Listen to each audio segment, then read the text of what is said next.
Good morning, Mark. Thanks for taking some time to get involved in Business Owner Spotlight this week. Would you like to take a minute there, just introduce yourself, let everybody know a bit about what you do? Yeah, my name is Mark Bradley. Background in health, worked in health for 30 years. And what we do is we provide patients the opportunity to engage and become activated in their own health so that they can understand their health progression and have better conversations with their doctors and inform their doctors as to what's happening with their health in reality, rather than trying to think back as to what happened last week or the week before, whatever the case may be. So we simplify the tracking of health progression for patients and enable them to share that with their doctor. All right. So are you, in a simple, or like in a layman's terms for me, are you helping people be a better patient so that they can guide their doctor better? Is that how it works? Well, you're helping the patient to get better outcomes, because like for too long, whenever I started my career in nursing, I just watched too many people coming into their doctor and the doctor saying, "Here, tell me what's wrong with you, Scott." Yes. And them going, I was sick 2 weeks ago. What happened now? Maybe that was 3 weeks ago. And how long did it, you know what I mean? So a doctor can only make decisions based on the information that they get from patients. And there's too much time being used in clinical environments where doctors are having to pull out information from patients. But the world of health has changed to the point now that so many people have wearable devices, so many people have home devices. There's so much opportunity to actually track and share information now, but patients don't know, first of all, what to track, and second of all, what to share. So what we have done is we have created a platform to enable them to track the health as into their condition, and then share that directly with their doctor as and when they come in for appointments. So if the doctor sees that something's working, they can continue on it. And if the doctor sees that it's not working, they can make a decision very rapidly as into what needs to be changed.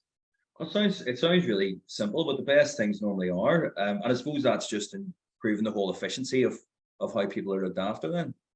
Very much so, because there's a lot of your doctors now, whenever they start you on a medication, like blood pressure medications, what they tend to do is they say, look here, can you come back in 3 or 4 weeks to see how that's working?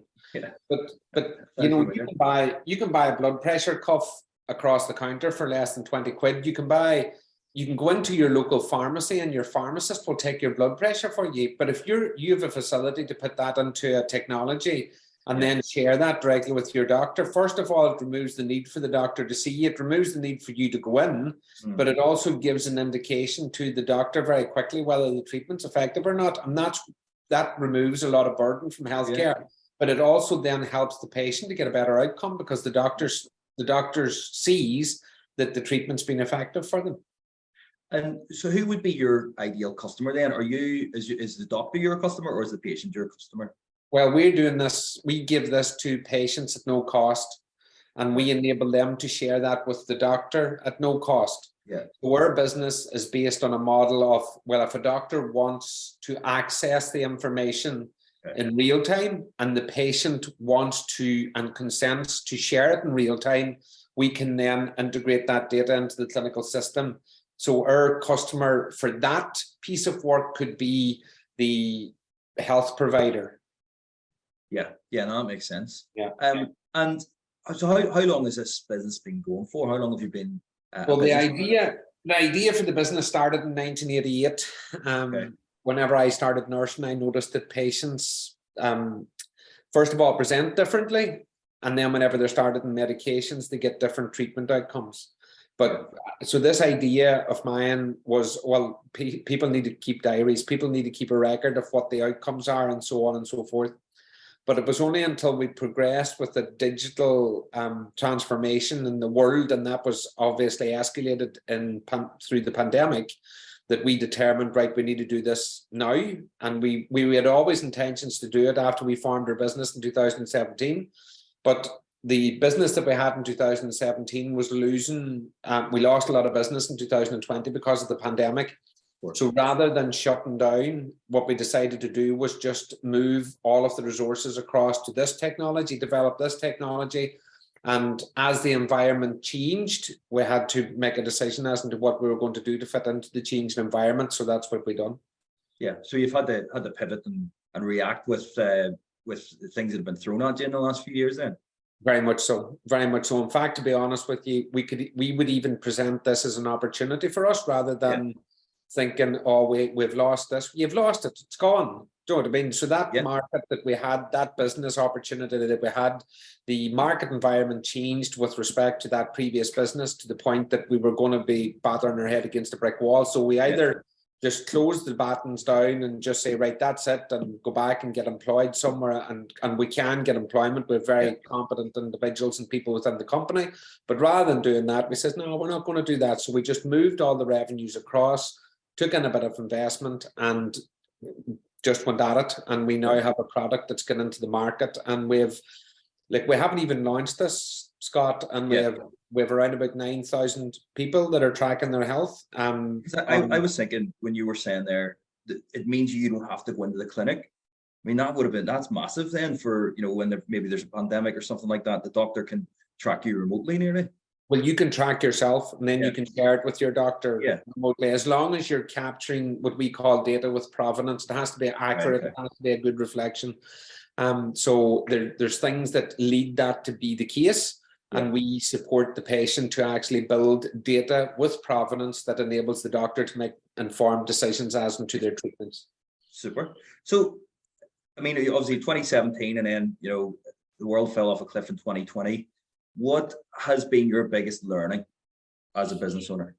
Well, the biggest learning for me has been that you've got to understand what you have and how you can position it and what your expertise is within your business. And if you know what your expertise is within your business and how it can be transferable, then you still have a business. But if you're thinking that you're just sitting in the one channel and you can't move resources and reallocate and reposition yourself, then you haven't got that flexibility and agility. Well, then you're probably in a difficult position, because you need to have that in order to succeed in business. So you need to be relative. You need to be relative to the market, basically. You need to first of all know what the market requires. And then you have to be very defined and focused as into what piece you can do a lot. You can be quite broad spectrum, but you need to be very targeted as into where you're going into the market, who your customer is in the market, what is the value proposition. I'm a big believer in value propositions. You're not selling, we don't sell technology, we sell outcomes. So what are the outcomes that we're looking to generate for you as a customer? So if it's for example, if it's a health center that we're bringing our technology into, the outcome is the creation of efficiencies in the management of patients. So you're selling the result, essentially, or the better. It's an outcome. It's like the doctor themselves, whenever they're starting somebody on treatment, they're selling an outcome. All we're doing is doing the exact same thing. You're selling an outcome. Don't go in and sell a product. Never sell a product, sell an outcome. So what would you say then? So that's the biggest learning as a business owner. What's the biggest thing you've learned about yourself? Oh, Jesus. What have I learned about myself? I'm quite resilient.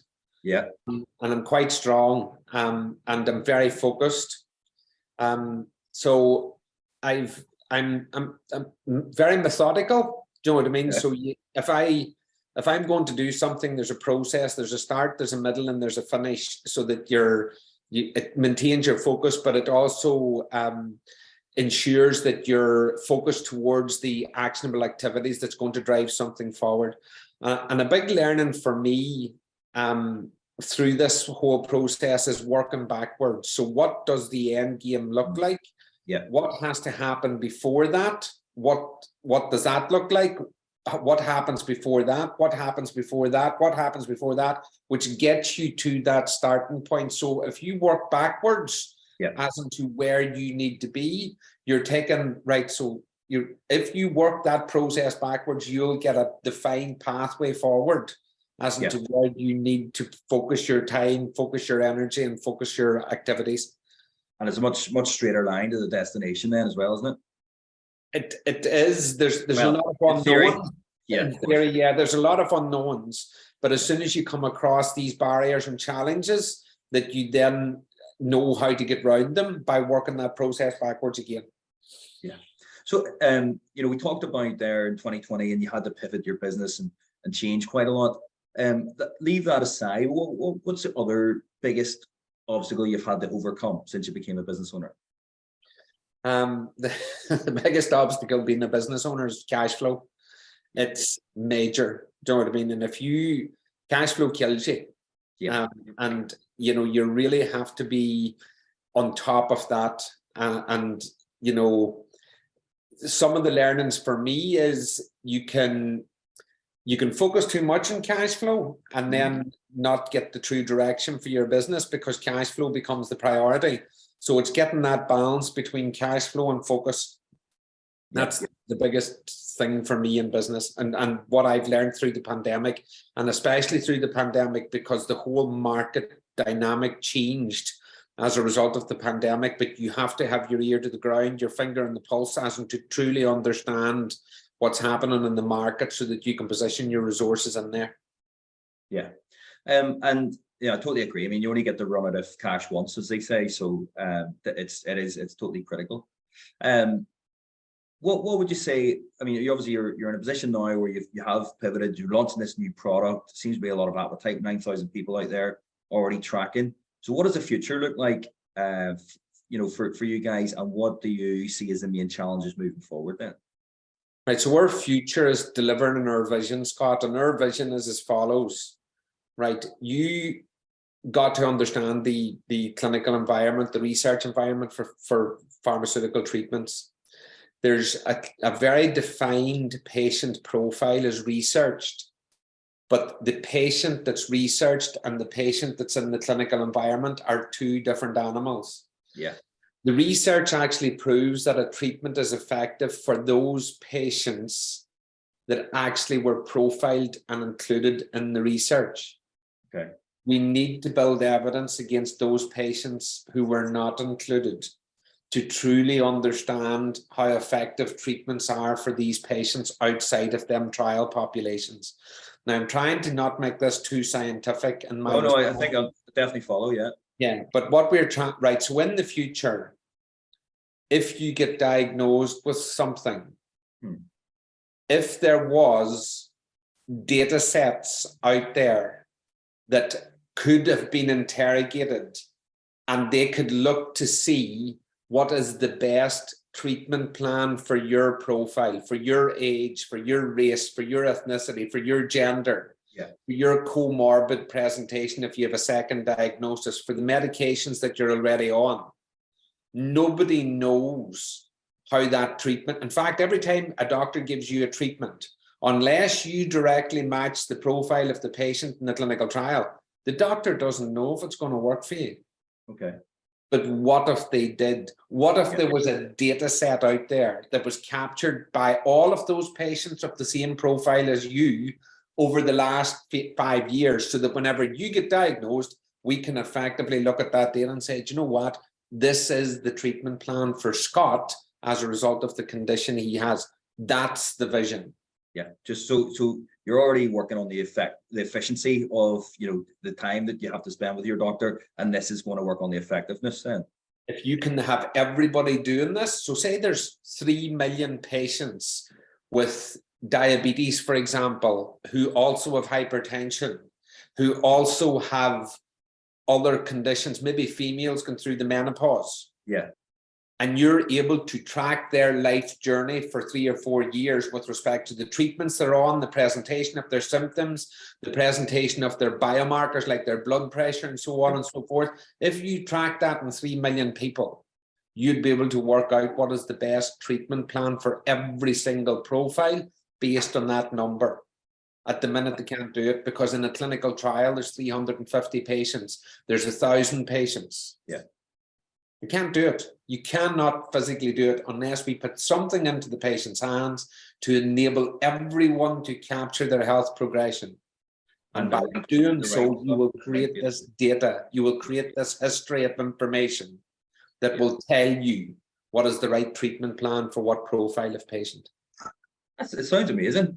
Doesn't sound very easy, I'm honest, but it sounds amazing if you can pull it off. It's a simple model, Scott. Yeah. Right. So if you track your health and I track mine and everybody else tracks their health, And it's all been tracked in a uniform manner and consolidated onto a single platform called People With. And we can then interrogate that data.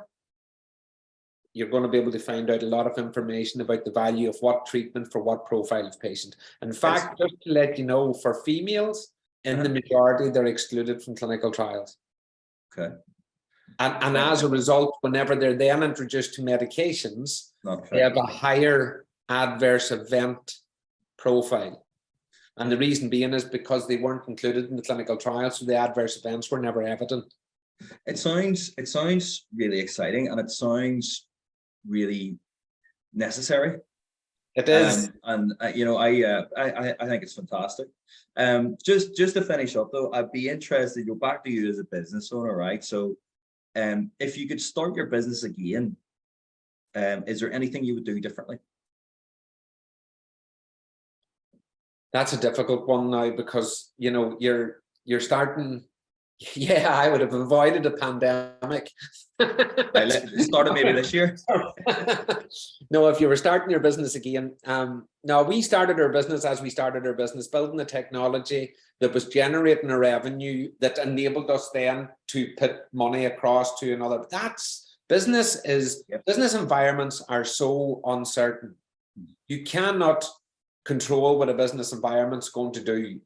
So albeit in this circumstance, it was a pandemic, but it could have been a major recession. Could have been, there's multiple things that are going to cause a challenge to your business. So no, I wouldn't do anything different. I can't change what happens around the business. I can just manage what I can do myself. And that's what I was saying earlier. If you focus on what you can deliver, focus on them important activities and them actionable activities that are going to drive your business forward, that's going to keep you clear. Brilliant. And look, I totally agree. You know, just focus on what you can change and what you can action on, as opposed to what's going on around you. I totally agree with that. Look, Mark, thank you so much for coming on today. I genuinely found everything you shared really, really interesting. And I wish you well with People With and getting everybody tracking their health. I'd be a great advocate for that, and see the benefits. And as I say, I think it's totally necessary that we all get involved in helping ourselves be healthier. Right, just making a point before you go. Yeah. Imagine if this had been in the market in 2015, what would we have learned about the pandemic as it landed? Yeah, that's interesting, isn't it? I'd say, from my very limited knowledge of maybe watching the news, you know, it's probably not the last time that something like that's going to come along either. It's not. But what would we have learned? Yeah. As it was happening, what would we have learned as into the impact of COVID across all of the variant patient profiles? Who's most at risk? How is it exposed? How does it present itself? Yeah. And having that in real time. Yeah. No, it's a fair point, and it's pretty mind blowing, to be honest. Well, we're here to blow your mind. Listen, thanks again, Mark. I really appreciate it. You're very welcome, and thanks for giving me the opportunity. I really appreciate it. My pleasure.